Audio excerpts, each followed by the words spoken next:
సరే, మంచిదండి. తలవంచుకుంటే తిని ప్రార్థన చేసుకున్న వాక్యాల కింద. పరిశుద్ధుడ మహాగణుడ, నీ ఘనమైన ఉన్నతమైన శ్రేష్టమైన నామానికి కృతజ్ఞతలు స్తోత్రములు చెల్లిస్తున్నాం నాయన.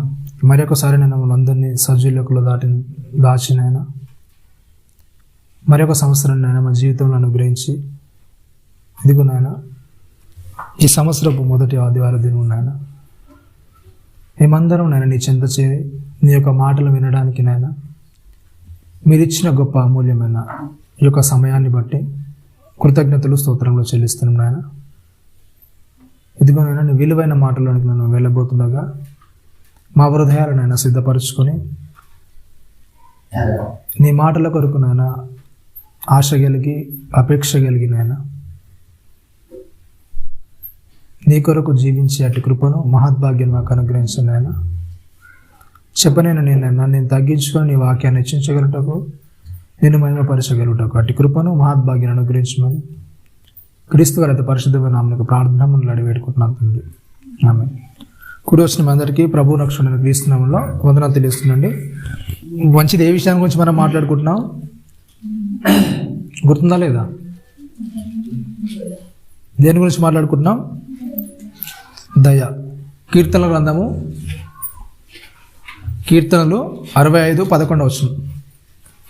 కీర్తనలు 65:11 వచనం ఏంటంటే, సంవత్సరమును నీ దయా కిరీటము ధరింపజేసి ఉన్నావు, నీ జాడలు సారము వెదజల్లుచున్నవి, అడవి బీడులు సారము సిలకరించుచున్నవి, కొండలు ఆనందమును నడికట్టుగా ధరించుకొని ఉన్నవి, పచ్చిక పట్లు మందలను వస్త్రము వలె ధరించి ఉన్నవి, లోయలు సస్యములతో కప్పబడి ఉన్నవి, అన్నీయు సంతోషధ్వని చేయుచున్నవి, అన్నీయు గానము చేయుచున్నవి. ఏంటంట చెప్తున్నాడు దావీదు గారు రాస్తూ చెప్తున్నాడు. ఏంటంట, ఒక సంవత్సరం అనేది వెళ్ళిపోతే దాని గురించి మాట్లాడి చెప్తున్నా. అంటే ఒక సంవత్సరం తర్వాత ఆ వచ్చే పరిస్థితుల వాతావరణ పరిస్థితి గురించి చెప్తూ మాట్లాడి చెప్తున్నాడు. ఏంటంట, అవన్నీ కూడా వాటి యొక్క పరిస్థితులన్నీ కూడా వివరిస్తే ఏంటంట, సంవత్సరం నీ దయాకిరీటం చేశావు, దానివల్ల ఏమవుతుందంటే అడవి బీడులు ఏం చేస్తాయంట, ఏం చేస్తాయి చెప్పండి? ఒక సంవత్సరంలో అవి ఎండకు ఎండిపోయినవన్నీ కూడా మరొక సంవత్సరంకి వస్తారు ఏమైతే చెప్పండి? ఏం చేస్తాయి? మరలా దాని యొక్క నూతన జీవాన్ని అవి ఏం చేస్తాయి? పొందుకుంటాయి. ఏవైతే పాత జీవితం, ఏవైతే పాత పరిస్థితి ఉందో మరలా అలాంటి పరిస్థితిని ఏం చేస్తాయి? మరలా పొందే స్థితిలోనికి వస్తాయి. దానికి గల కారణం ఏంటంటే, సంవత్సరాన్ని ఏం చేస్తారంటే దేవుడు ఏం చేస్తున్నాడు? తన దయను అనేది ఇస్తున్నాడు. ఆ దయ ద్వారా ఏమవుతుందంట, ఆ బీడు భూములు అన్నీ కూడా మళ్ళా సారం వచ్చేస్తున్నాయి. కొండలు అన్నీ కూడా ఏం చేస్తున్నాయి చెప్పండి? మంచిగా అందంగా కనబడడానికి దేవుడు ఏం చేస్తున్నాడు? తన దయను అనేది చూపిస్తున్నాడు. ఓకేనా? రైట్. దేవుణ్ణి తెలుసుకున్న మనం కూడా ఏం చేయాలి చెప్పండి? అవతల వారి జీవితాలు ఏం చేయాలి చెప్పండి? మన జీవితాల్లో మనము నూతనంగా సంతోషంగా ఉండే విధంగా ఉండాలి. అట్లాగే అవతల వారి జీవితాన్ని కూడా ఏం చేయాలి చెప్పండి? దేవుని దయ మనం పొందుకున్నాం కనుక అవతల వారికి కూడా ఏం చేయాలి? ఆ దయను చూపిస్తూ అవతల వారి జీవితాల్లో కూడా ఏం చేయాలి చెప్పండి? ఏం చేయాలి? ఆ దయను చూపించగలగాలి. 100వ కీర్తన 5వ వచనం చూడండి.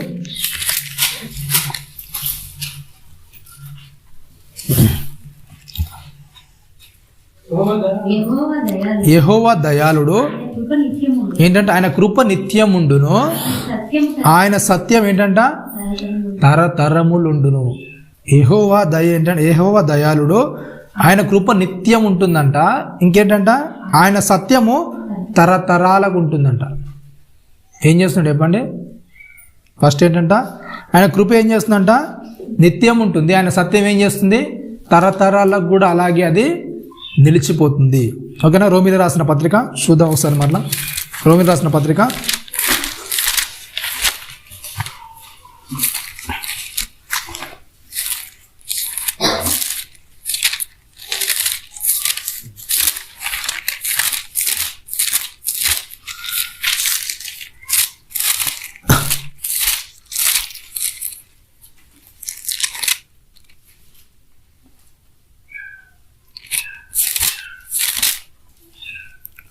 12వ అధ్యాయము 10వ వచనం. సహోదర ప్రేమ విషయంలో ఒకనియందు ఒకడు అనురాగం గలవారై ఘనత విషయంలో ఒకరినొకడు గొప్పగా ఎంచుకొనిడి. ఏంటంటే అపోస్తలుడైన పౌలు గారు చెప్తున్నాడు ఏంటంట, ఒక మాట అనేది ఇక్కడ చెప్తున్నాడు ఏంటంటే, సహోదర ప్రేమ విషయంలో ఒకనియందు ఒకడు అనురాగం గలవారై ఘనత విషయంలో ఒకరినొకడు ఏం చేయాలంట, గొప్పగా ఎంచుకోండి. ఓకేనా? ఆ ముందు మాటలు నేను ఎందుకు చూపించానంటే, ఒక సంవత్సరం దాటగానే దేవుడు ఏం చేస్తున్నాడు చెప్పండి, ఏం చేస్తున్నాడంట, తన దయను చూపిస్తూ ఆ యొక్క పరిస్థితులన్నీ కూడా ముందేమో వరి అంటే పంటల గురించి చెప్తాడు, దాని తర్వాత వస్తేనే అడవి బీడుల గురించి చెప్తే ఏంటంటే అవన్నీ కూడా ఏమవుతాయంటే ఆనందంగా ఉత్సాహంగా ధ్వని చేస్తుంటాయి. అంటే ఆ చిగురు కాలం వస్తాను అవన్నీ చూడడానికి ఎలా ఉంటాయి చెప్పండి, చాలా ఆహ్లాదకరంగా చాలా ఆనందభరితంగా ఉంటాయి. అంటే వాటి కాలం వస్తాను ఒక సంవత్సరం దాటగానే మరలా దాని కాలం దానికి వస్తాను ఎలా ఉంటాయి చూడడానికి చాలా ఆహ్లాదకరంగా ఆనందకరంగా అవి మనకు కనిపిస్తాయి. అట్లాగే మన జీవితంలో ఒక సంవత్సరం అనేది దాటిపోతుందంటే ఏం చేయాలి చెప్పండి, ఒక మనిషి పట్ల ఏం పెరగాలంట, సహోదర ప్రేమ విషయంలో ఒకరిని ఒకడు ఏం చేయాలంటే అనురాగం గలవారై ఘనత విషయంలో ఒకరినొకడు ఏం చేయాలంట, గొప్పగా ఎంచుకున్నాడు. అవతల వ్యక్తి మీద దయ చూపించడం ఏంటంటే సహోదర ఏంటంట అనురాగ విషయంలో ఏం చేయాలంట, ప్రేమ విషయంలో ఒకరిని ఒకడు ఏం చేయాలంట, అనురాగం గలవారై ఉండాలి, అనురాగం గలవారై ఉండాలని చెప్తూ ఘనత విషయంలో ఒకరినొకడు ఏం చేయాలంట, గొప్పగా ఎంచండి అని చెప్తున్నాడు. అంటే ప్రతి వ్యక్తిని కూడా ఏం చేయాలంటే చెప్పండి, ఏం చేయాలంట, ఎలా చూడాలి, ప్రతి వ్యక్తిని కూడా ఏం చేయాలి చెప్పండి, ఎట్లా చూడాలి, గొప్పగా. అంటే ప్రతి వ్యక్తిని కూడా ఏం చేయాలి, అనురాగంతో చూడాలి, గొప్పగా చూడాలి. ఓకేనా? రైట్. మరి ఇట్లాంటి పరిస్థితులు మనం అనురాగంగా చూస్తూ ప్రతి ఒక్కరిని కూడా గొప్పగా చూసే పరిస్థితుల్లో ఉన్నామా లేదా, అట్లాంటి పరిస్థితులు ఉన్నామా లేదా? ఎవరిని ఏదైనా పని చేస్తే దాన్ని మెచ్చుకునే పరిస్థితులు, మీకు అర్థమయ్యే భాషలో చెప్పాలంటే ఘనతగా ఎంచడం అంటే ఏంటంటే, ఒక వ్యక్తి ఒక పని చేస్తుందంటే ఆ వ్యక్తిని ఏం చేయాలి, మనం ఏం చేయాలి అప్రిషియేట్, అంటే ఆ వ్యక్తిని ఏం చేయాలి, మెచ్చుకోలే విధంగా మనం ఏం చేయాలి, మన మాటలు అనేది ఆ వ్యక్తిని ఏం చేయాలి, పురికొల్పే విధంగా, అంటే ఇంకా ప్రోత్సహించే విధంగా మన మాటలు అనేవి ఉండాలి. అవతల వ్యక్తిని ఏదైనా ఒక వ్యక్తి ఒక పని చేస్తే ఆ పనిని ఏం చేయాలి, మనం ఏం చేయాలి చెప్పండి, మెచ్చుకునే విధంగా ఉండాలి. అంటే ప్రతి వ్యక్తిని కూడా ఏం చేయాలి, ఒకరినొకడు గొప్పగా ఎంచుకోవాలంటే ఒక వ్యక్తి ఏదైనా పని చేస్తున్నప్పుడు ఆ వ్యక్తికి ఏం చేయాలి చెప్పండి, ఆ మర్యాద ఘనత అనేది మనం ఏం చేయాలి, ఇవ్వాలి. ఇచ్చినప్పుడు ఏమవుతుంది చెప్పండి, ఆ వ్యక్తి ఇంకా కొద్దిగా ఎక్కువ పని చేయడానికి లేకుంటే మంచిగా పని చేయడానికి ఏమవుతుంది, సహాయం అనేది తోడ్పడుతుంది. కాబట్టి ఏంటంటే ఒకరిని ఒకడు ఎలా ఉండాలంటే అనురాగం గలవారే ఉండి ఘనత విషయంలో ఒకరినొకడు ఏం చేసుకోవాలంట, గొప్పగా ఎంచుకోండి. ఓకేనా? రైట్. మన పరిస్థితులు వస్తేనే ప్రతి ఒక్కరిని కూడా ఎలా చూస్తున్నాం, మరి యెహోవా అంట దయాళుడు అంట, ఆయన కృప నిత్యముండును, ఆయన ఇంకేంటి చెప్తున్నాడు, ఆయన సత్యము ఏంటంట తరతరములు ఉంటుందని చెప్తున్నాడు కీర్తనకారుడు. అంటే మన యొక్క పరిస్థితి ఏంటి, మరి ఎలా ఉంటున్నాం, మరి దేవుని తెలుసుకున్న వారిగా, దేవుడు అంటే అర్థమైన వారిగా ప్రతి ఒక్కరిని కనికరంతో దయతో చూస్తున్నామా, లేకుంటే వేరే విధంగా పరిస్థితుల్లో చూస్తున్నామా? ప్రతి ఒక్కరిని ఏంటంట ప్రతి ఒక్కరితో ఒకటి ఏం చేసుకోవాలంటే ఘనత విషయాల్లో గొప్పగా ఎంచుకుంటే ప్రతి వ్యక్తిని కూడా ఏం చేయాలి చెప్పండి, మనం ఆ గౌరవించే పరిస్థితి అనేది, ఆ ఘనతనిచ్చే పరిస్థితి అనేది మనము చూపించగలగాలి అవతల వ్యక్తికి. ఓకేనా? అట్లాంటి పరిస్థితిలో చూపించేటప్పుడు మరి ఏ విధంగా అవతల వ్యక్తికి మనం గౌరవాన్ని ఇస్తాం, లేకపోతే అవతల వ్యక్తికి మర్యాదను అనేది మనం ఇవ్వగలుగుతాం. ఎట్లాంటి పరిస్థితుల్లో అంటే ప్రతి పరిస్థితిలో కూడా మనం అవతల వ్యక్తికి మన యొక్క మర్యాదను లేకుంటే గౌరవాన్ని లేకుంటే అవతల వ్యక్తిని అప్రిషియేట్ చేసే విధంగా మన యొక్క పరిస్థితి అనేది ఉంటుందా? ఒక వ్యక్తి ఏదైనా పని చేసినప్పుడు ఆ వ్యక్తిని మెచ్చుకునేదాకా మాటలని మన దగ్గర ఉన్నాయా, మెచ్చుకుంటున్నాం అవతల వ్యక్తిని, లేకుంటే ఏదైనా ఇబ్బంది అంటే డిస్కరేజ్ చేసే పరిస్థితి, ఆ వ్యక్తిని నిరుత్సాహ పెట్టే పరిస్థితుల్లో మనం ఉన్నాం. మన మాటలు అనేవి ఒకసారి ఏం చేసుకోవాలి, మనల్ని మనం జాగ్రత్త ఏం చేసుకోవాలి, పరీక్షించుకోవాలి. అంటే దయ చూపించడం అంటే ఏంటంటే అవతల వ్యక్తిని ఏం చేయదు చెప్పండి, ఎట్టి పరిస్థితుల్లో కూడా కృంగదీసే పరిస్థితుల్లోనికి ఏం చేయదు, మనం ఏం చేయదు చెప్పండి, ఆ వ్యక్తిని నెట్టడానికి ప్రయత్నం చేయొద్దు. ప్రతి పరిస్థితిలో కూడా ఏం చేయాలి, ఒక వ్యక్తి చేసే పని బట్టి ఆ వ్యక్తిని ఏం చేయాలి చెప్పండి, గౌరవించాలి, లేకుంటే మర్యాదపూర్వకంగా ఆ వ్యక్తికి ఏం చేయాలి చెప్పండి, ఇంకా ప్రోత్సహించే మాటలు అనేది మనం చెప్పగలగాలి. రైట్. ఓకేనా? ఇట్లాంటి పరిస్థితుల్లో మనం ఏం చేయాలి, ప్రతి వ్యక్తితోనూ ఒకరిని ఒకడు ఏం చేయాలి, అనురాగం గలవారే ఉండాలి, ఘనత విషయాల్లో ఒకరినొకడు ఏం చేసుకోవాలి, గొప్పగా ఎంచుకోవాలి. అంటే ఎప్పుడైతే ఒక సంవత్సరం మారిందో దేవుడు ఏం చేస్తున్నాడు, తన దయాకిరీటం చూపించి అడవి భూములను అలాగే ప్రతి ఒక్క పరిస్థితిని కూడా ఏం చేస్తున్నాడు, చాలా జాగ్రత్తగా మెరుగుపరుస్తూ దానికి మరలా నూతన వైభవాన్ని, మరలా నూతన ఆనందాన్ని ఏం చేస్తున్నాడు, తీసుకొస్తున్నాడు. అలాగే మన విషయాల్లో కూడా మనని బట్టి అవతల వ్యక్తి ఏం చేయాలి చెప్పండి, ఏం చేయాలి, ఆ యొక్క ఆ హృదయం అనేది ఉప్పొంగే విధంగా మన పరిస్థితి అనేది అవతల వ్యక్తికి ఏం చేయాలి చెప్పండి, అట్లాంటి మాదిరి అనేది మనం చూపించాలి. ఓకేనా, అట్లాంటి మాదిరికరమైన పరిస్థితులు ఉండాలి. ఒక వ్యక్తి బాగా కష్టపడుతున్నాడు అనుకోండి, ఓకేనా, బాగా కష్టపడుతున్న వ్యక్తి ఉన్నాడు అనుకోండి, ఆ కష్టపడుతున్న వ్యక్తికి మనం ఏదైనా చిన్న ప్రోత్సాహకరమైన మాట చెప్తే ఏంటి చెప్పండి, ఏమవుతుంది, వాళ్ళకు పొద్దున్నుంచి సాయంత్రం దాకా వర్క్ చేసే వాళ్ళు ఉన్నారు అనుకోండి, ఆ వర్క్ స్ట్రెస్లో ఏం చేస్తారు, వాళ్ళంతా కూడా ఉండిపోతారు. కానీ ఆ వర్క్ స్ట్రెస్ నుంచి తగ్గించాలంటే ఏం చేయాలి చెప్పండి, ఒక ప్రోత్సాహకరమైన మాట చెప్తే ఏమవుతుంది చెప్పండి, ఏమవుతుందండి. సరే మీకు అర్థమయ్యే విధంగా ఒక మాట చెప్తే, ఒక ఫర్ ఎగ్జాంపుల్ బట్టల షాప్లో ఒక వ్యక్తి వర్క్ చేస్తున్నాడు అనుకోండి, ఓకేనా, అంతకుముందే చాలామంది కస్టమర్లు వస్తుంటారు. అవునా, ఏం చేస్తారు చెప్పండి, అది చూపించి ఇది చూపించి అని ఏం చేస్తారు, తీసుకుంటారో తీసుకోరో తర్వాత పరిస్థితి. కానీ ఫస్ట్ అయితే ఏం చేస్తారు చెప్పండి, ఆ కలర్ బాగుంది, ఈ కలర్ బాగుంది, అది చూపించండి, ఇది చూపించండి, ఏం చేస్తారు, అక్కడ ఉన్నవాడిని తీసి ముంగటేసినా కానీ ఇంకేమైనా కొత్తది ఉందా అని అడుగుతారు. అవునా కదా. ఇలా అడిగినప్పుడు ఒక 10 మంది అలాంటి వాళ్ళు వచ్చినప్పుడు నెక్స్ట్ నువ్వు వెళ్తే అని పరిస్థితి ఎలా ఉంటుంది చెప్పండి. నెక్స్ట్ నువ్వు వెళ్ళినప్పుడు షాప్లోకి వెళ్ళినప్పుడు నీ పరిస్థితి నువ్వు ఎలా వ్యవహరిస్తావు అవతల వ్యక్తితో, ఎట్లా వ్యవహరిస్తారు చెప్పండి, ఎట్లా వ్యవహరిస్తారండి.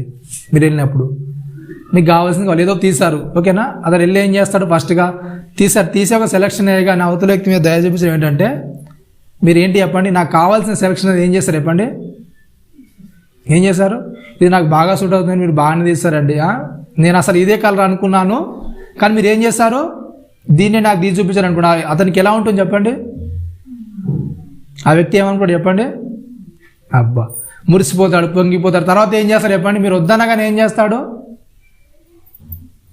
చేస్తారండి, మీరు వద్దన్నా సరే ఇది కూడా బాగుంటుంది మేడం అంటే మీరు తీసుకోరా తర్వాత, కానీ ఏం చేస్తాడు, మీ ముంగట ఇంకేం చేస్తారు చెప్పండి, చాలా కలర్స్ అనేది వేసి ఇది కూడా బాగుంటుంది మేడం, ఇది కూడా అంటే చాలా కాస్ట్లీ అయినా సరే ఏం చేస్తాడు, మీకు మీ ముంగట చూపించి ఇది కూడా మేడం బాగుంటుంది అంటే అప్పుడు ఏం చేస్తాడు చెప్పండి, మీరు కొద్దిగా అతనికి ప్రోత్సాహం ఇవ్వడం వల్ల అతడు ఎలా చేస్తాడు ఆ పని, ఇంతకుముందు చేసిన వ్యక్తులకు మీకు చేయడానికి కొద్దిగా తేడా ఉంటుంది. ఎలా ఉంటుంది చెప్పండి, ఇంతకుముందుకి ఇచ్చే వ్యక్తులకు అంతా కూడా ఏం చేస్తాడు, విసుగు పర్తిస్తాడు, ఏంట్రా వీళ్ళు ఏది ఇచ్చినా కానీ నచ్చట్లేదు, ఏంటి వీళ్ళ పరిస్థితి ఏంటని. కానీ మీకు చూపించినప్పుడు ఎలా ఉంటుంది, మీరు ఒక ప్రోత్సాహకరమైన చిన్న మాట్లాడడం వల్ల మీకు చూపించే విధానంలో ఎలా ఉంటుంది చెప్పండి, ఎట్లా చూపిస్తాడు, వాళ్ళని విసుకుంటూ చూపిస్తాడా లేకపోతే ఆనందంగా చూపిస్తాడా, ఎట్లా చూపిస్తారు చెప్పండి.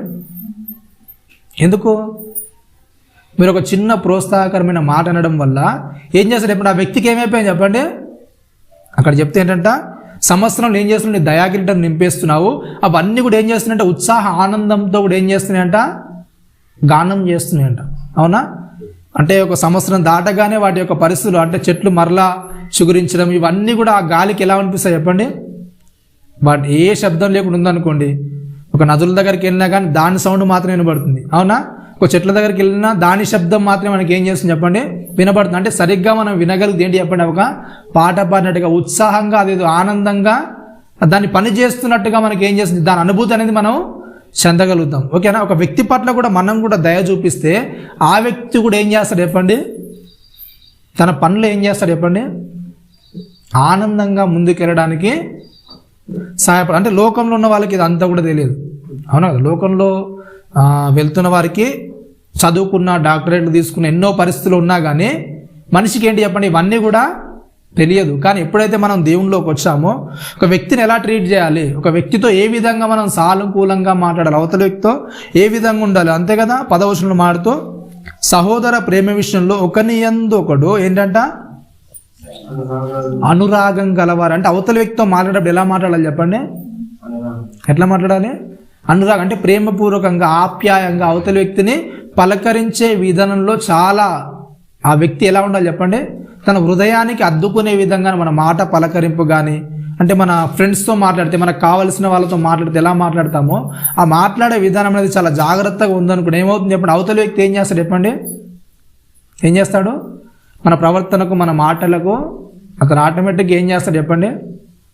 ఏం చేస్తాడు? మన మీద అతనికి కూడా ఏమవుతుంది చెప్పండి? రెస్పెక్ట్ అనేది పెరుగుతుంది. అవునా? ఆ గౌరవం అనేది ఏంటంటే ఇచ్చిపుచ్చుకునేది. అవునా కదా? ఒక వ్యక్తి ఎప్పుడైతే మనం గౌరవం ఇస్తాం, అవతల వ్యక్తి కూడా ఏం చేస్తాడు? మనకు తిరిగి ఆ గౌరవాన్ని ఇస్తాడు. మనం అగౌరవంగా మాట్లాడితే అవతల వ్యక్తి కూడా ఏం చేస్తాడు?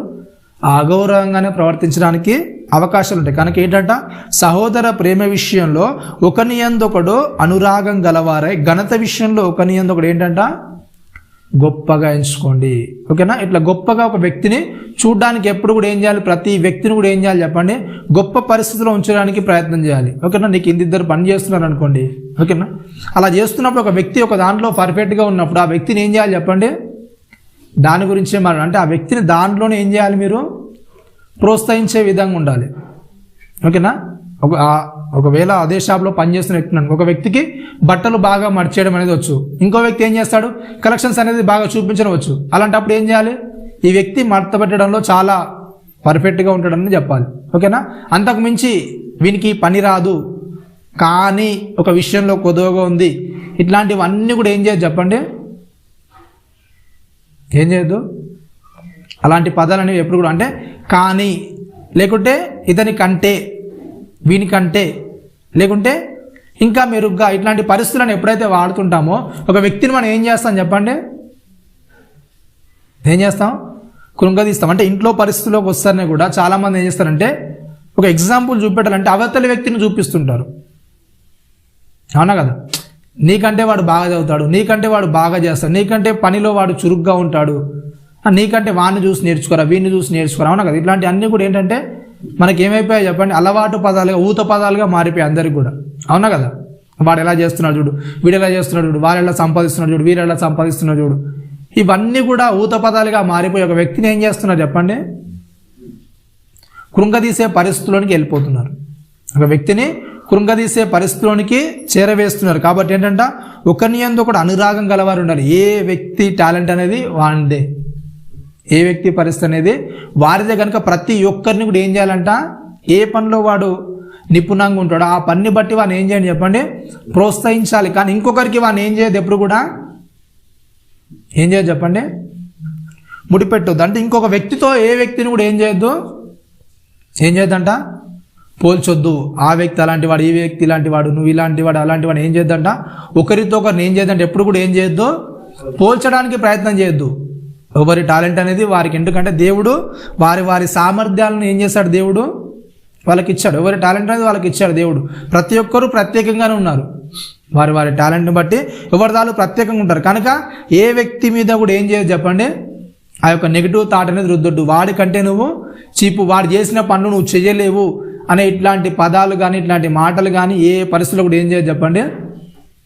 ఏం చేయొద్దు. ఇలాంటివి రుద్దొద్దు. మరి ఏం చేయాలి? మరి అలా రుద్దకుండా ఉండాలంటే, ఒక వ్యక్తి పర్ఫెక్ట్ కావాలంటే ఏం చేయాలి చెప్పండి? ఏం చేయాలి? ఎలా ఉండాలి? ఎట్లుండాలండి? అంటే ఒక రోజులో వచ్చేసి మీ ఇంట్లో చిన్నపిల్లలు ఉన్నారు అనుకోండి, ఒక రోజులో వాళ్ళు చేసిన మంచి పనులు ఏవి కూడా ఉండవా? ఉంటాయా? ఉండవా? ఒక రోజులో వాళ్ళు చేసిన మంచి పనులు ఏవి కూడా ఉండవా? ఉంటాయా? ఉండవా? ఉంటాయా? మంచి పనులు ఉంటాయి. అవునా? ఆ మంచి పనులను బట్టి ఏం చేయాలి చెప్పండి? వాళ్ళను ఏం చేయాలి? వాళ్ళని ప్రోత్సహించాలి. అలా ప్రోత్సహించడానికి ఏం చేస్తారు చెప్పండి? వాళ్ళు ఏం చేస్తారు? ఎప్పుడైనా సరే మంచి పనులు ఎప్పుడైతే మీరు ప్రోత్సహిస్తుంటారో ఆ పిల్లలు ఏం చేస్తారు చెప్పండి? ఏం చేస్తారు? వాళ్ళని ఎప్పుడైతే మీరు పొగడ్డం స్టార్ట్ చేస్తారో, వాళ్ళు చెడు చేసినప్పుడు మీరు ఎప్పుడైతే కొడతారో, మంచి చేసినప్పుడు ఎప్పుడైతే పొగడం మీరు చూస్తారో, వాళ్ళు ఏం చేస్తారు చెప్పండి? నెక్స్ట్ ఏం చేస్తారు? ఎవరికైనా సరే పొగడతలంటే ఎవరికి ఇష్టం ఉండదు చెప్పండి? అవునా కదా? అంటే నాయకులందరూ కూడా ఖర్చు పెట్టా, అంటే చాలా లక్షలు ఖర్చు పెట్టడానికి గల కారణం ఏంటి? దీనికోసం చెప్పండి? ఎలక్షన్లో కానీ, ఇంకేదో ఫంక్షన్లలో కానీ వాళ్ళు అంత డబ్బు ఖర్చు పెట్టడానికి గల కారణం ఏంటి?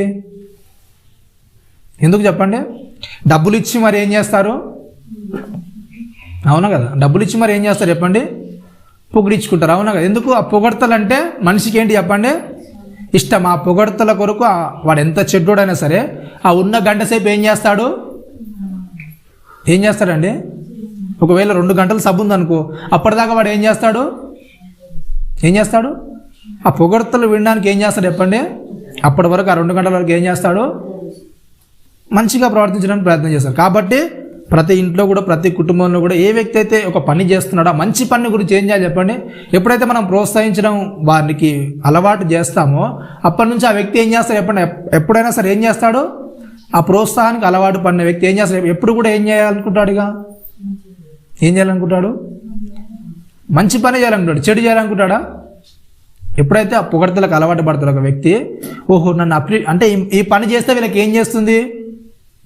నచ్చుతుంది, నన్ను ఒక గౌరవంగా చూస్తారు అని ఎప్పుడైతే ఆ వ్యక్తికి అంటే ఇది చెడురా, ఇది తప్పురా అని చెప్పే బదులు ఒక వ్యక్తిని ఎప్పుడైతే ఇది మంచి అని మనం ప్రోత్సహించడం నేర్పుతామో ఆ వ్యక్తి ఏం చేస్తాడు? ఎప్పుడైనా ఆటోమేటిక్గా మంచి వైపు తిరగడానికి అవకాశం ఉంటుంది. ఒక చెడ్డ వ్యక్తికి నువ్వు చెడ్డోనివిరా, ఇది చెయ్యొద్దని ఎన్నిసార్లు చెప్పిన వాడు ఏం చేస్తాడు చెప్పండి? ఏం చేస్తాడు? మరలదే చేస్తాడు. కాబట్టి ఎప్పుడైతే ఒక మంచి పని చేస్తాడో ఆ మంచి పని బట్టి నువ్వు ఎప్పుడైతే వానికి అప్రిషియేట్ చేస్తూ వానికి ఆనందాలు, కృతజ్ఞత ఎప్పుడైతే నువ్వు తెలియజేస్తుంటావో, ఆనందపడుతున్నావు అని ఆ విషయాన్ని బట్టి ఆ వ్యక్తి ఏం చేస్తాడు చెప్పండి? ఆ మంచి పని చేయడానికి ఇష్టపడుతుంటాడు. ఓకేనా? అట్లాంటి దానిలోనికి వెళ్తుంటారు. కాబట్టి ఏంటంట, సహోదర ప్రేమ విషయంలో ఒకని ఒకటి ఏం చేయాలంట? అనురాగం గలవారంటే చిన్నపిల్లలకైతే, మరి పెద్దవాళ్ళ విషయాల్లో ఎలా ఉండాలి? పెద్దవాళ్ళ విషయాలు కూడా ఏంటి చెప్పండి? ఏదైతే వాళ్ళు ఏ విషయాలు చేస్తున్నారో ఆ విషయాన్ని బట్టి ఏం చేయాలి చెప్పండి? వాళ్ళను ప్రోత్సహించే విధంగా, లేకుంటే వాళ్ళని గణపరిచే విధంగా మన యొక్క మాటలు, మన యొక్క ప్రవర్తన అనేది ఎప్పుడైతే వాళ్ళకి చూపించగలుగుతామో వారు కూడా ఏం చేస్తారు చెప్పండి? ఏం చేస్తారు? వాళ్ళ యొక్క దాన్ని బట్టి చూడండి. ఒకసారి తెస్సలోనికి రాసిన పత్రికలో చెప్తుంటాడు అపోస్తలుడైన పౌలు గారు. తెస్సలోనికి రాసిన సంఘంలో తన మొదటి పత్రికను రాస్తూ 5వ అధ్యాయం చూడండి ఒకసారి.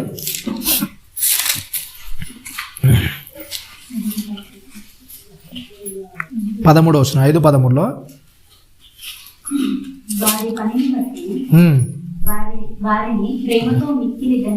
ఏంటంటే వారి పనిని బట్టి వారిని ప్రేమతో మిక్కిలి ఘనముగా ఎంచవలనని వేడుకొనుచున్నాను, మరియు మీరు ఒకరితో ఒకడు ఏంటంట సమాధానంగా ఉండు. ఏంటంటే ప్రతి ఒక్కరితో కూడా చెప్తున్నాడు ఏంటంట, వారి పనిని బట్టి వారిని ఏం చేయాలంట? ఏం చేయాలి చెప్పండి? మిక్కిలి ఘనముగా ఎంచవాలని వేడుకొనుచున్నాను. పని బట్టి ఏం చేయాలంటే చెప్పండి? మిక్కిలి ఘనంగా ఎంచాలి. ఒక పని బట్టి ఆ పని చాలా వృధా అయింది, వేస్ట్ అయిందని ఎప్పుడు కూడా ఏం చేయాలి చెప్పండి? ఘనంగా ఎంచాలి. మీకు తెలుసలేదు, డ్రైనేజ్ క్లీన్ చేసే వాళ్ళు ఉంటారు తెలుసా? వాళ్ళు ఏం చేస్తారు చెప్పండి? ఏం చేస్తారు? ఆ డ్రైనేజీలోకి దిగి మొత్తం ఏం చేస్తారు చెప్పండి? క్లీన్ చేస్తారు. వాళ్ళ దగ్గరికి వెళ్ళాలంటే మనకి ఎలా ఉంటుంది? ఏముంటుంది చెప్పండి? ముక్కు మూసుకుంటాం, కొద్దిగా దూరంగా అంటాం, అవునా కదా? అదే పని నువ్వు చేయాలంటే చేస్తారా? అవునా? అంటే ఇవ్వని పనిని బట్టి వాని ఘనత ఏంటి చెప్పండి? వానికి అంటే అట్లాంటి పరిస్థితుల్లో ఒక వ్యక్తికి ఏం చేయాలి చెప్పండి? మనం ఏం చేయాలి?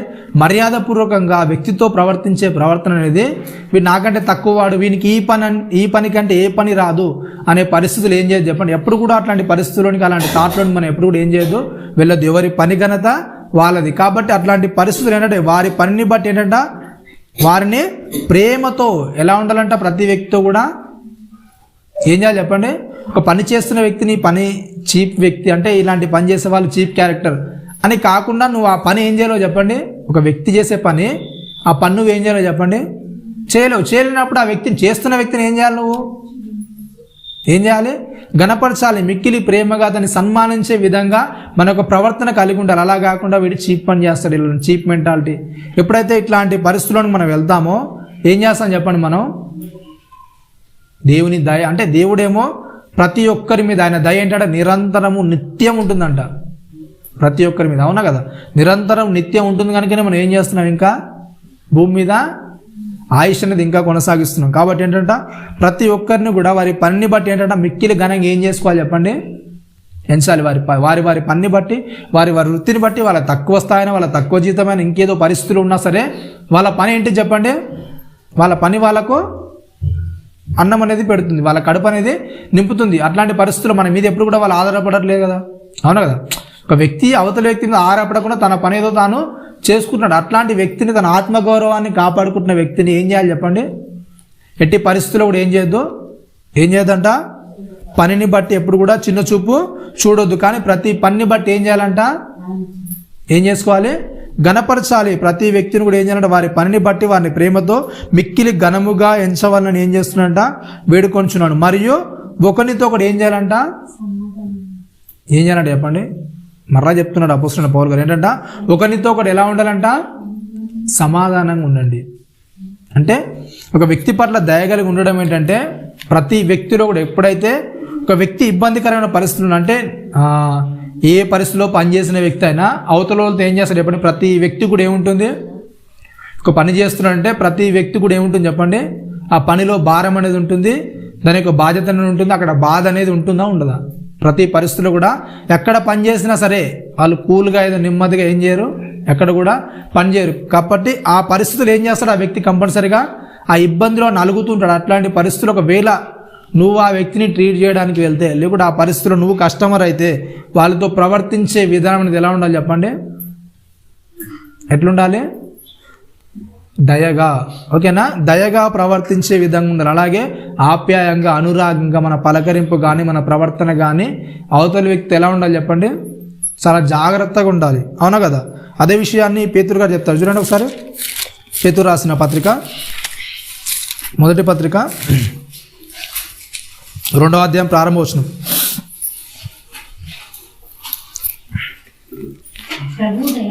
ఏంటంటే ప్రభు దయాళుడని మీరు రుచి చూచి ఉన్నాడు. ఏంటంటే ప్రభు దయాళుడని మీకు ఒకవేళ తెలిస్తే, ప్రభు ప్రతి వ్యక్తి పట్ల దయ చూపిస్తాడు, ప్రతి వ్యక్తి పట్ల సానుకూలంగా నడుచుకుంటాడు, ప్రతి వ్యక్తితో కూడా అందరినీ కూడా ఏం చేస్తాడు, ప్రభు ఏం చేస్తాడు చెప్పండి, సమానంగా చూస్తాడు. ప్రతి వ్యక్తి కూడా దేవునికి ఏంటి చెప్పండి, అందరూ కూడా సమానమే అని ఎప్పుడైతే నువ్వు తెలుసుకుంటావు అప్పుడు ఏం చేస్తావంట నువ్వు, 2వ వచనం చెప్తున్నాడు, సమస్తమైన దుష్టత్వమును, సమస్తమైన కపటమును, వేషధారను, అసూయను, సమస్తమైన దూషణ మాటలను మాని క్రొత్తగా జన్మించిన శిశువులను పోలిన వారై ఏంటంట, నిర్మలమైన వాక్యమును పాలన వలన రక్షణ విషయం ఏంటంట, ఎదుగు నిమిత్తము ఆ పాలన అపేక్షించుడి.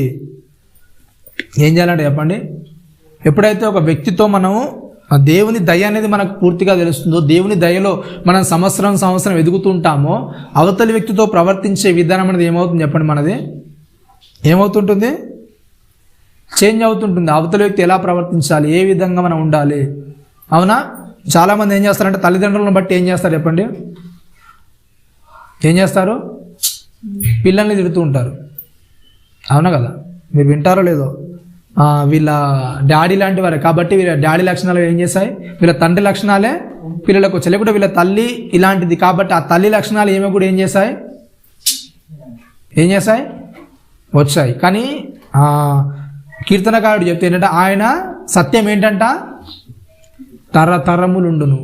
అంటే ఆయన ఏదైనా గుర్తు చేసుకుంటే ఏం చేస్తారంట, తరతరాలు కూడా ఏమవుతుంది చెప్పండి, ఆయన కృప కానీ, ఆయన సత్యం కానీ, ఆయన కనికరం కానీ, ఆయన దయ కానీ ఎలా ఉంటుంది చెప్పండి, తరతరం. అంటే మరొకసారి ఇంకో తరానికి ఏం చేయదు చెప్పండి, ఆ దేవుడు ఇది చేసిన తప్పుకు అవతలోని మీద తప్పేయడానికి, అవతలోని మీద నెట్టేయడానికి దేవుడు ఎప్పుడు కూడా ఏం చేయడంట, అవతలోని మీద నింద మోపడానికి ఎప్పుడు కూడా ప్రయత్నం చేయడు. కాబట్టి మరి మనుషులుగా ఉన్న మనం ఏం చేస్తాం చెప్పండి, ఒక వ్యక్తి చేసిన తప్పుకు వాళ్ళ పిల్లలన్నా, లేకుంటే వాళ్ళ కుటుంబాన్న, లేకుంటే వాళ్ళ వంశాన్న, ఇంకేదో పరిస్థితులు ఏం చేస్తాం, వాళ్ళు నిందించడానికి ఏదో ప్రయత్నాలు చేస్తుంటాం. అంటే వీళ్ళు ఇలాంటి వారే, ఈ జాతి ఇలాంటిదే, లేకుంటే ఇలాంటివన్నీ కూడా ఏం చేస్తారు చెప్పండి, అవన్నీ కూడా మాట్లాడుతుంటారు. అంటే దానికి గల కారణం ఏంటంటే నీ మైండ్లో ఒకటి ఫిక్స్ చేస్తున్నావు. కాబట్టి ఏం చేస్తాను, అలాంటి దారిలోకి వెళ్తే ఎప్పుడైతే ఒక దయను నీలో పెంపొందించుకుంటావో అవన్నీ కూడా ఏం చేస్తావు చెప్పండి, నీలో నుంచి ఇవన్నీ కూడా వెళ్ళిపోతాయి. ఏంటంటే దుష్టత్వము, సమస్తమైన కపటము, వేషధారణ, అసూయ, ఇవన్నీ కూడా ఏం చేస్తావు చెప్పండి, నీ లోపల నుంచి వెళ్ళిపోయి ఒక వ్యక్తిని ఏం చేస్తావు, సానుకూలంగా క్రీస్తు ఒకవేళ ఇట్లాంటి పరిస్థితులు ఉంటే ఎలా చూస్తాడు, క్రీస్తు ఒకవేళ ఒక వ్యక్తితో మాట్లాడితే ఎలా మాట్లాడతాడు అనే పరిస్థితులను నువ్వు ఏం చేస్తావు, అన్నీ కూడా నేర్చుకుంటావు. కాబట్టి ప్రతి విషయంలో కూడా ఏం చేయాలి, మనం ఏం చేయాలి చెప్పండి, దయగలిగి ఉండాలి. ఓకేనా?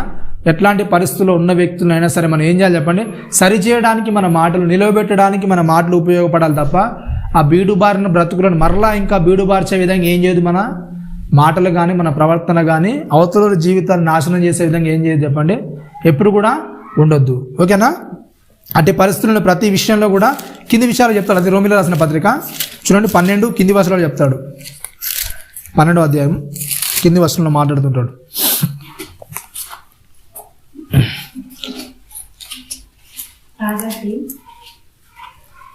12వ వచనం నుంచి 10వ వచనం చదువుకుందాం. 12వ వచనం నుంచి 12. నిరీక్షణ గలవారై సంతోషించుచు శ్రమయందు ఓర్పు గలవారై ప్రార్థనయందు పట్టుదల కలిగి ఉండుడి. పరిశుద్ధుల అవసరంలో పాలు పొందుచు శ్రద్ధగా ఆతిథ్యమిచ్చుచుండుడి. మిమ్మల్ని హింసించు వారిని దీవించుడి గాని శపించవద్దు. సంతోషించు వారితో సంతోషించుడి, ఏడ్చు వారితో ఏడువుడి. ఒకరితో ఒకడు మనస్సు కలిసి ఉండుడి. హెచ్చువాటి యందు మనస్సుంచక తగ్గువాటి యందు ఆసక్తులై ఉండుడి. మీకు మీరే బుద్ధిమంతులమని అనుకొనవద్దు. కీడుకు ప్రతి కీడును ఎవనికి చేయవద్దు. మనుషులందరి దృష్టికి యోగ్యమైన వాటిని గురించి ఆలోచన కలిగి ఉండుడి. సఖ్యమైతే మీ చేతనంత మట్టుకు సమస్త మనుషులతో సమాధానంగా ఉండుడి. ప్రియులారా, మీకు మీరే పగ తీర్చుకొనక దేవుని ఉగ్రతకు చోటీయుడి. పగ తీర్చుట నా పని, నేనే ప్రతిఫలమిత్తునని ప్రభు చెప్పుచున్నాడని రాయబడినది. కాబట్టి నీ శత్రువు ఆకలిగొని ఉంటే అతనికి భోజనం పెట్టుము, దప్పిగొని ఉంటే దాహమిము. అలాగూ చేయుట వలన అతనిని తల మీద నిప్పులు కుప్పగా పోయేదువు. కీడు వలన జయింపబడక మేలు చేత కీడేంటంట జయించు. ఏం చేయాలంటే చెప్పండి. దయకున్న అర్థం ఏంటంటే అండి, దయకున్న అర్థం ఏంటంట కీడు వలన జయింపబడక ఏంటంట మేలు చేత కీడుని ఏం చేయాలంట జయించబడదు. ఎంతమంది చెప్తున్నారు చూడండి. కీడు వలన ఏం చేద్దంట ఏం చేయొద్దు. కీడు వలన జయింపబడక అంటే ఒక వ్యక్తిని సాధించాలి, నేను గెలచాలంటే ఆ వ్యక్తిని ఏదో కుట్రలతో కుతంత్రాలతో నువ్వు గెలవడం కాదు. ఆ వ్యక్తిని ఏదో నాశనం చేసి నువ్వు గెలిచాను అనుకోవడం ఏంటి చెప్పండి, అది ఎంత మాత్రమో సరి అయింది కాదు. అలా చేయడం వల్ల ఏమవుతుందంటే నీకు నువ్వేం చేస్తావు, కీడులోనికి వెళ్ళిపోతావు. నువ్వు కీడు చేత జయించబడతావు. ఓకేనా. అవతల వ్యక్తిని నేను కీడు చేత జయించాలనుకుంటున్నావు, కానీ నువ్వేం చేస్తున్నావు, ఆ కీడు చేత నువ్వు కూడా జయించబడుతున్నావు. ఒకటి ఏ వ్యక్తి అయితే దేనికైతే దాసుడిగా ఉంటాడో, ఏ వ్యక్తి అయితే దాన్ని ఎక్కువగా ఇష్టపడతాడో దానికి ఏమవుతాడో ఆ వ్యక్తి దాసుడిగా అవుతాడు. అంటే ఒక వ్యక్తికి నువ్వు ఎప్పుడైతే కీడు చేయాలనుకుంటావో దానికి నువ్వేమైపోయావు, ఆల్రెడీ దాసుడు అయిపోయావు. ఆ కీడుకు నువ్వు దాసుడు అయిపోయావు. కాబట్టి ఆ కీడు చేయాలనే ఆలోచన నీలోనికి వస్తుంది. అదే కాకుండా ఏం చేయమంటున్నాడు, మేలు చేతి ఏం చేయాలంట, ఏం చేయాలి, కీడును జయించాలి. ఆ మేలు చేత కీడును జయించాలంటే ఏంటంటే చెప్తున్నాడు, సంతోషించే వారిది ఏం చేయాలంట సంతోషించాలి. నిజంగా సంతోషిస్తారా, చేస్తారా చేయరండి. చెప్తున్నాడు కొన్ని మాటలు దయను చూపించడం అంటే సంతోషించే వారితో ఏం చేయాలంట, ఎట్లా సంతోషించాలి, సంతోషించే వారితో ఎలా సంతోషించాలి చెప్పండి. ఒక వ్యక్తి నిజంగా ఆనందంలో ఉన్నాడు అనుకోండి, మనకంటే ఎక్కువ ఆనందంలో ఉన్నాడు అనుకోండి, ఆ వ్యక్తితో ఏం చేయాలి చెప్పండి. అంటే మనకు రావాల్సింది ఆ వ్యక్తికి దక్కి కూడా ఆనందంలో ఉంటే ఆ వ్యక్తితో ఎలా ఉంటారు, సంతోషిస్తారు లేదండి. సంతోషించే వ్యక్తి ఏం చేయాలంట సంతోషించండి. ఏడ్చే వ్యక్తి ఏం చేయాలంట ఏం చేయాలి. ఒక వ్యక్తి బాధపడుతుంటే మనం కూడా ఏం చేయాలి చెప్పండి, బాధపడాలి అని చెప్తున్నాడు. ఇంకేంటంట ఏడ్చివాడితో ఇవ్వండి. ఒకరితో ఒకటి ఏం చేయాలంట మనసు కలిసి ఉండండి. ఒకరితో ఒకటి ఎలా ఉండాలంట చెప్పండి, ఎట్లుండాలంట మనసు అనేది కలిసి ఉండాలి. అవతల వ్యక్తి ఏం చేయాలి, ఎప్పుడైనా సరే ఆ మనసు అనేది కలిసి ఉండాలి. అది ఎప్పుడైతే మనం నేర్చుకుంటూ ఉంటాం ఏం చేస్తాం చెప్పండి, అవతల వ్యక్తి ఏం చేస్తామంట సమాధానంగా ఉండడానికి మనం ప్రయత్నాలు చేస్తుంటాం. కాబట్టి ప్రతి పరిస్థితుల్లో కూడా ఏం చేయాలి, మనం దయ అనేది ఏం చేసుకోవాలి చెప్పండి, ఇంకా పెంపొందించుకుని ఉండాలి. ప్రతి వ్యక్తిలో కూడా దేవుని పోలిక అనేది ఎప్పుడైతే మనలో సమృద్ధిగా పెరుగుతుంటుందో అవతల వ్యక్తితో నడుచుకునే విధానం కానీ మనం ప్రవర్తించే విధానం కానీ ప్రతిదీ కూడా ఏం చేస్తుంది చెప్పండి, మనలో కూడా ఏమవుతుంది పెంపొందుతూ ఉంటుంది. కాబట్టి అట్లాంటివన్నీ కూడా ఏం చేసుకోవాలి, కీడు వలన జయింపబడక మేలు చేతి ఏం చేయాలి, మనం కీడును జయించాలి. ఇవన్నీ జయించాలంటే ఏం చేయాలి మరి, మనం అవతల వ్యక్తి పట్ల దయగలిగి నడుచుకోవాలి.